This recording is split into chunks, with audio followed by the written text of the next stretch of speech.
बाबा हजुर एउटा कुरा भन के कुरा अब हजुर बुढा नलाउनु हो म बुढाउनु लाएर अब हजुर बस्नु हामीले सबै काम गर्छु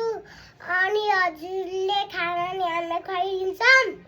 अनि हजुर हेम्मै बसे गर्नु हाम्रो कपडा नि धोइदिन्छौँ अनि पैसा नि काम आउँछ नि पैसा आर्मी अफिसर बन्ने को म र सुकिती कुन आर्मी नि नेपालको किन नेपालको बन्ने नि छ र किनकि नेपाल त हाम्रै देश हो वाउ अनि आर्मी अफिसर बन्न मन लाग्यो त्यहाँ त बन्दुक सवार लड्न पर्छ दुश्मन आर्मी अफिसर सबभन्दा खतरनाक हुन्छ आर्मी त त्योभन्दा थोरै खतरनाक हुन्छन् ओहो अनि तिमीले मलाई पैसा दिन्छौ साँच्चै अनि तिम्रो आर्मी भएर लड्न गला म घर एक्लै बस्ने हजुर यहीँ बस्नु म यममा हुन्छु त्यहाँ डेरिकमा अनि सब उता घुमे आउँछु पार्किनी जान्छु कहीँ चोरो के आएन भनेर अनि फेरि आउँछु कहीँ नभेट्टेपछि बाबा उठ्यो किन यस्तो हेमा बसिरहेको हो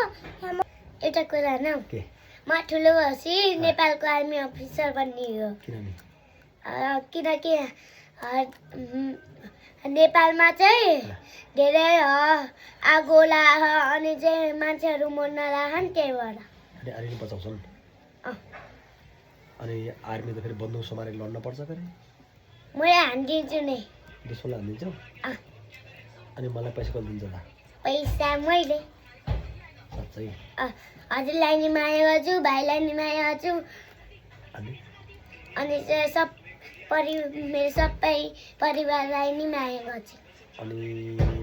तिमीले धेरै पैसा कमाइस गर्छौ धेरै पैसा कमासी त्यसको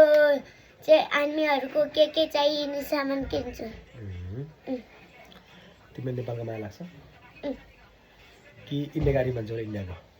नेपालको किन मलाई नेपाल राम्रो हुन्छ नेपाल नै पोखरा चाहिँ नेपालको त्यो लामो भएर हो नेपाल सबैभन्दा जुन देश छ नि त्योभन्दा अग्लो नेपाल नै हो सगरमाथा नेपालमा छ है माउन्ट एभरेस्ट होइन अनि तिमीलाई चाहिँ भोलि आर्मी बन्यौ भने दुश्मनले तिमीलाई अट्याक गरेर गर्छौ त मैले त्यो एउटा चाहिँ खाल्टो हुन्छ अनि त्यो एउटा त्यहाँबाट लुकेको हुन्छ नि यस्तै ढुङढुङ हान्दी अनि चाहिँ तिनीहरू म चाहिँ म मर्दिनँ ओके ल डन